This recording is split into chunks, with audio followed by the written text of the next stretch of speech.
अमर सिंह राव राजा विक्रमादित्य की राजसभा के 9 रत्नों में से एक रत्न थे। उनका बनाया अमरकोश संस्कृत भाषा का सबसे प्रसिद्ध कोश ग्रंथ माना गया है। अमर सिंह ने अपने से पहले अनेक शब्दकोशकारों के ग्रंथों से सहायता ली और मदद ली।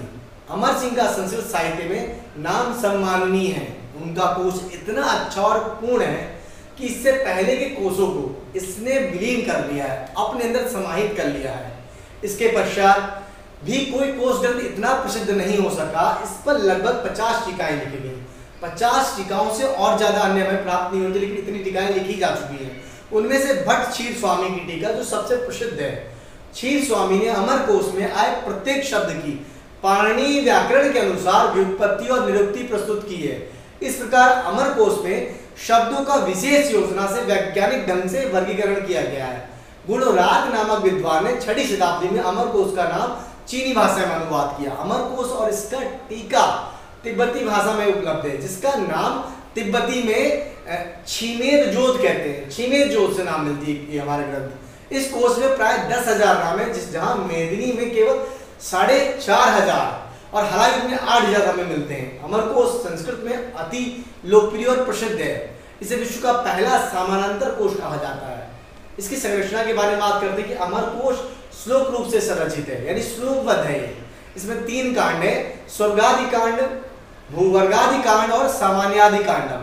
प्रत्येक कांड में अनेक वर्ग हैं, अलग अलग वर्ग बताए गए हैं। इसकी विषयानुगुणम शब्द अत्र वर्गीकृता संति, अर्थात शब्दों के साथ साथ इसमें लिंग निर्देश भी दिया गया है। प्रथम कांड में स्वर्गादि कांड है, इसमें 11 वर्ग हैं।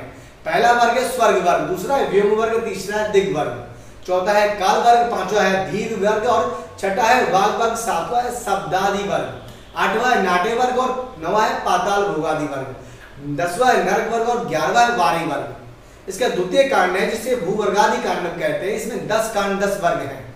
इस कांड में 10 वर्ग हैं, भूमि वर्ग, पूर्व वर्ग, शैल वर्ग, वनौषधि वर्ग, सिंहादि वर्ग, मनुष्य वर्ग, ब्रह्म वर्ग, क्षत्रिय वर्ग, वैश्य वर्ग और इत्यादि वर्ग इसमें हैं।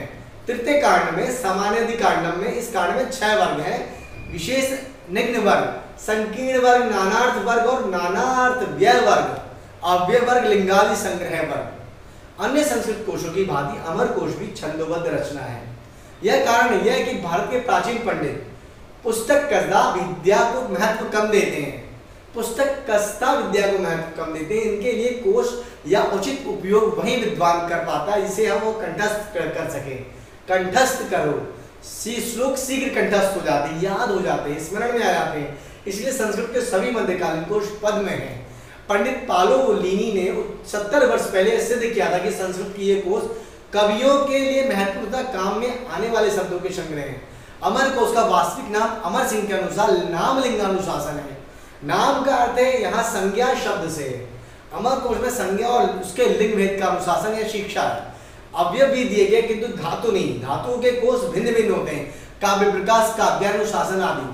हलायुद्ध ने अपना कोश लिखने का प्रयोजन कवि कंठ विभूषणात्मक बताया है। धनंजय ने अपने कोश में लिखा है कि मैं इसे कवियों के लाभ के लिए लिख रहा हूँ। कविनाम हित कामयया, कविनाम हित कामयया। अमर सिंह इस विषय पर मौन है, किंतु उनका उद्देश्य भी यही रहा है कि अमर कोश में साधारण संस्कृत शब्दों के साथ साथ असाधारण नामों की भरमार है।